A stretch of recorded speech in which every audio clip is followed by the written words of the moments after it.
It is Ryan. I mean, how good's it got to feel to get your first win, Ross-Ade, first Big Ten win, and you do it against Brett Bielema, Illinois?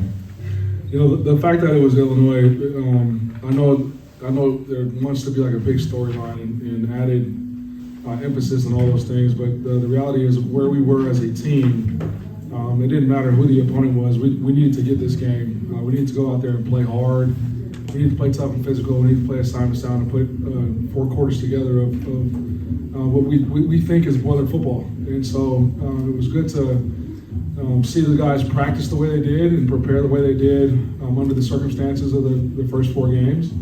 I've been saying this team will continue to get better as the year goes, and I think this is just an example of that. And so I'm proud of the guys for the way they played. They did enough to go out there and win the game. Still got some stuff to clean up. We got to put this one behind us. We got a fantastic Iowa team next week. Yeah, Ryan, it looked like you were calling the defense. Is that the case? And if that was the case, why did you decide to do that? We just, Kane, we could see the game better from up top. That's the way we operated a year ago. And so I was just trying to help with him and him seeing the game. He was very communicative up top, and it worked obviously. And so I'm happy. I'm happy that we were able to do that as a staff. Ryan, to your left, you converted 4 third downs in the first touchdown series of the second half. Can you speak to the improvement on third down offensively today, and maybe what the cause for that was? Yeah, I mean, offensively, I think at one point I think they were like 0 for 9 or 10 on their side, and we were, I think we ended up 8 of 13. Is that right? And so just the emphasis on third downs, the losses that we've had has been so lopsided. So I thought, Graham and his crew did a great job of putting a plan together and understanding where we were going to try to get attacked. And then defensively, I thought, Kane and the defensive staff really put some ideas together that we were able to go execute, and the guys bought in and really dove into the film study. So they were anticipating instead of reacting to what was going on out there, and that pays dividends in critical downs. Ryan, you talked in recent weeks about how you've seen it in practice, seen every facet of your team coming together, but hadn't seen it on the field yet. From watching today, what did you see out there in terms of that, in terms of it coming together? Yeah, I mean, I saw us fighting and fighting together. We have seen it in spurts. We haven't really played complementary football yet. And I thought, today was a great example of what happens when we play complementary football. And guys go out there and really give it their all for 4 quarters. I think you can see what we're capable of doing when we are playing clean, we're executing at a high level, we're communicating at a high level, and we're playing tough and physical. And then, do you think with 400 rushing yards, or nearly 400 rushing yards the last 2 weeks, do you think that's changing the identity of your offense? Everybody thinks air raid, that just means they throw the ball all the time, and that's not the case. You look at the air raid guys out there right now, like the Lincoln Rileys, the Sonny Dykeses, the Garrett Rileys, and now Graham Harrells of the world. They just find out what they're good at and then do it over and over again and try to present it in different ways so that the guys are playing fast and being comfortable out there on Saturdays.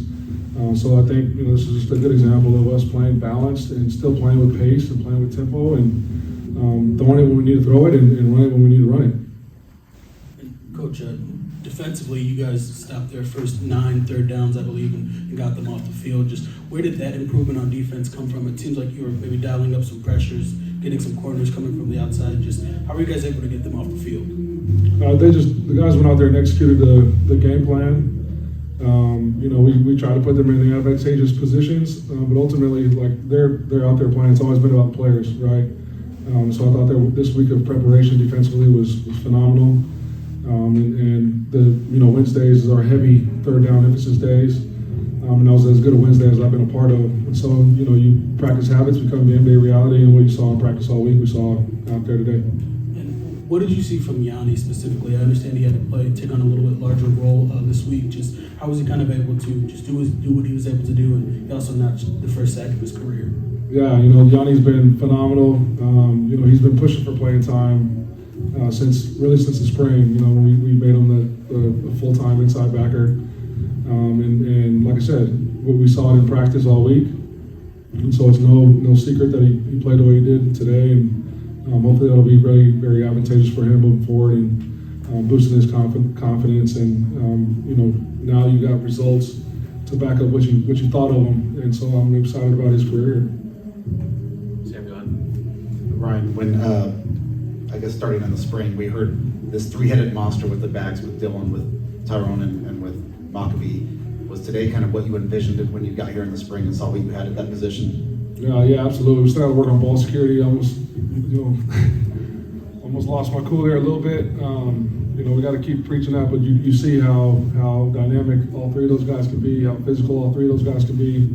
And you know, I thought our offensive line created some lanes for them, and you know, kudos to G and to Marcus Johnson for putting together a game plan that was creative and try to put us in the right spots to gain an extra hat. And so I was very happy with the way we ran the ball. Was it as simple as Gus Hartwig coming back that maybe that's what this offensive line really needed to solidify itself? I mean, obviously Gus is a great player, and we are better. You know, so the reason why he's a captain is the reason why he was an All Big Ten player a year ago. He's really good, so that definitely helps when you got good players and your leaders in the lineup. You know, but I thought all five of those guys did at some point did something really special in order for us to have rushing lanes and run the ball the way we did. Take questions in the back. You kind of already touched on it, but what is that feeling like to beat the team that you used to be a part of and beat Brett Bielema and Illinois? Yeah, I mean, I haven't really thought, like, again, I haven't thought about who the opponent was, you know what I mean? To me, I'm just looking at what the offense does and how to stop it. The defense does, how to stop it. You know, and all the things that we're riding on this game, regardless of my history with the opponent, you know. And so I'm happy for our guys. They prepared the way they were supposed to, and you want them to be rewarded with the win, and they were today. But yeah, I'm sure when I go home tonight and sit back and think about, you know, what just happened, I'll be smiling. You mentioned 4 strong quarters, but the third, obviously the strongest, outscoring them by 21. What was the message in the locker room, and what was clicking in the third quarter that maybe wasn't in the first half? Yeah, you know, the first half, when we played clean, we did what we wanted to do offensively and defensively. So the message at halftime was one, you know, they haven't done anything to beat us. The plays that they've had or plays that we didn't make were a direct result of our own, you know, our own doing. And so the message at halftime was let's play clean, let's execute, let's play hard and not worry about the scoreboard, and just down the aggressive and attack until the game is over. You know, those two monsters they have on their defensive line. Well, how much did you have to try to schematically neutralize them on top of just blocking them? I mean, I wanted to run it away from Johnny as much as possible. You know, I got a lot of respect for him. Obviously, Keith is a great player as well. But you know, if you were picking the lesser of the two evils, you didn't. I didn't want to go at Johnny, and so I thought our guys did a great job of scheming things up to try to not involve him as much in the game plan, and they did a good job of that. I know you just touched on the turnover a second ago, but you talked about turnovers and penalties in the last couple of weeks really plaguing you guys. How encouraged were you in those areas? I wasn't encouraged in those areas. You know, we let the ball on the ground. There were multiple times where the ball could have been on the ground. Because we're not getting the message about ball security right now, and I'll fix that. Deion Burks has been kind of quiet until today. Obviously, seemed to be scheming up touches for him. Has that been a conversation with Graham there to just get him the ball more? Yeah, I mean, we all of us kind of do self-evaluations, and you know, the more we're around our roster and the more we see them in live scenarios, we have information, and so it's our job to adapt and to adjust. And you know, getting those guys touches it was definitely a talking point, and I thought offensively they did a good job of doing that. Yeah, Ryan, just to speak to the sense of relief for you just to get this win, to exit September 2-3, and to give the home fans a glimpse of what this can be all about. You know, I mean, right now I'm still like in game mode, you know what I mean? So I haven't been able to really take a breath yet. I'm sure it will be a very deep exhale when I just sit down and digest sort of what was going on today. But there's really no time to relax. This is everybody's new. This schedule's gonna be tough going into the season.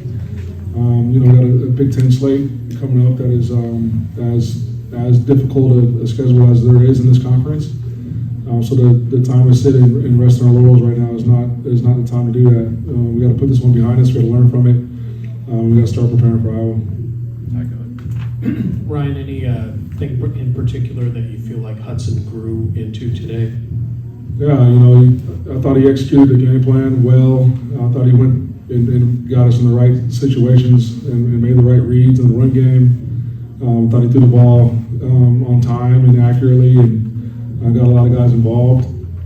You just kind of see his maturation as a quarterback and a leader on this team. And it's been fun to see the guys rally behind him.